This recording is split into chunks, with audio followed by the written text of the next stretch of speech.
Om Shanti. Om Namo Bhagavate Vasudevaya. Welcome to another Yoga Small Talk, and we continue with 7 minutes Bhagavad Gita a day. We are studying from chapter 2, the first chapter in which Lord Krishna is giving teachings to Arjuna on the battlefield of Kurukshetra.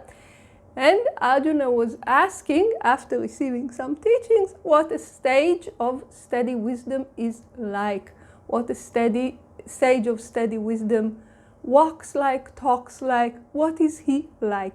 So Lord Krishna is answering this question, and we reach the part where Lord Krishna is telling Arjuna that such a person is able to withdraw the senses at will.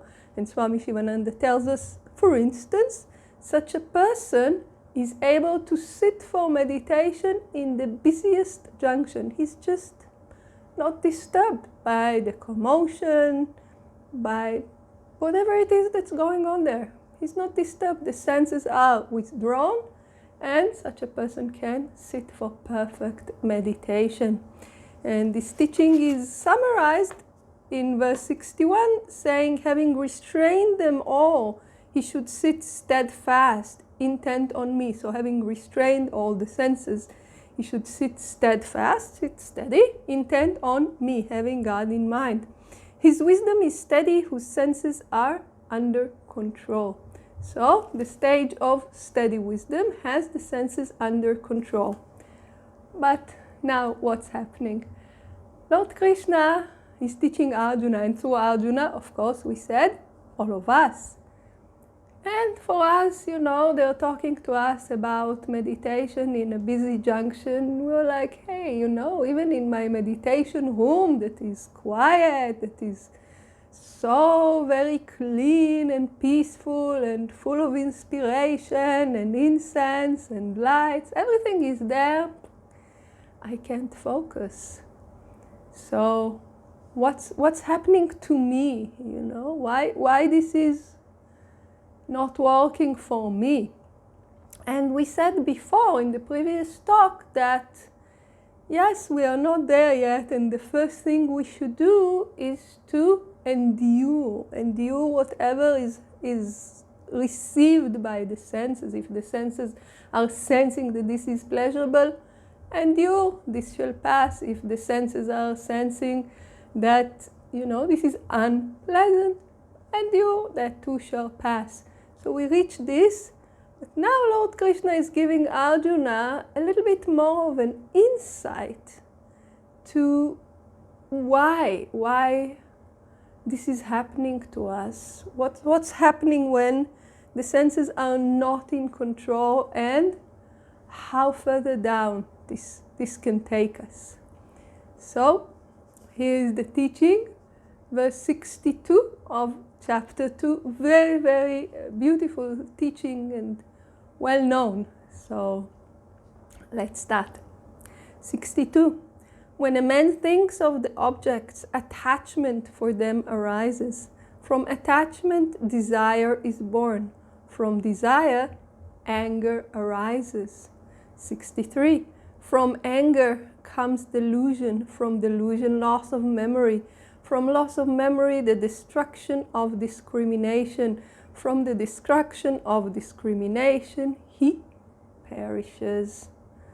64. But the self-controlled man moving among the objects with the senses under restraint and free from attraction and repulsions attains peace.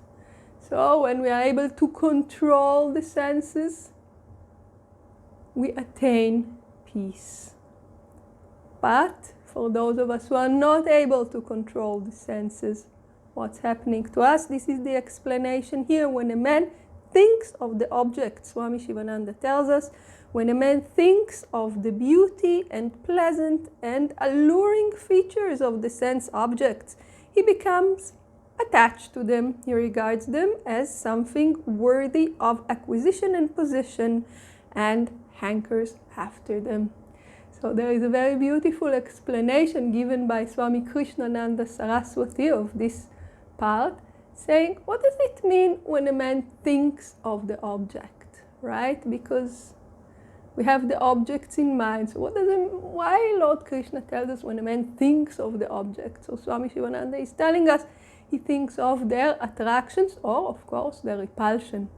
And Swami Krishnananda Saraswati makes it much clearer, in my humble opinion, telling us that when a man thinks that there is something in the objects that he's not already in possession of. What does it mean? That the object has some power over me. What does it mean then when we are thinking of the objects? We are thinking that the objects have power over me. Now this can be a positive power. This can be the power to make me happy. This can also be a negative power. The power to make me miserable. The power to give me pleasure or the power to give me pain. So when a man thinks of the object, when we think that the objects have power over us. So already we are giving away, you see, some of our liberties. We're saying this object has power over me. Instead of the other way around, I can do with the object whatever I like. No, this object has power over me. And here starts our problem. Because this is the root cause of ignorance. This is the embodiment of what spiritual ignorance is like. The senses are outside, the objects of the senses are outside me. We are two completely separate things, and they have a great power over me. And what happens to me when I think that? Attachment. I either want this thing to come to me or I want this thing to go away from me. So I want the positive power to have an effect on me if I think the object has a positive power over me, or I want the negative power to get away from me if I think the object has a negative power over me. Now already we are in defensive mode. You see how it works? We gave our power outside to something and already we are in defensive mode. We are trying to keep it with us or we are trying to keep it away from us. And here starts trouble. What this trouble looks like and how do we get out of it, we will discuss in our next talk. Please join us. Om Shanti.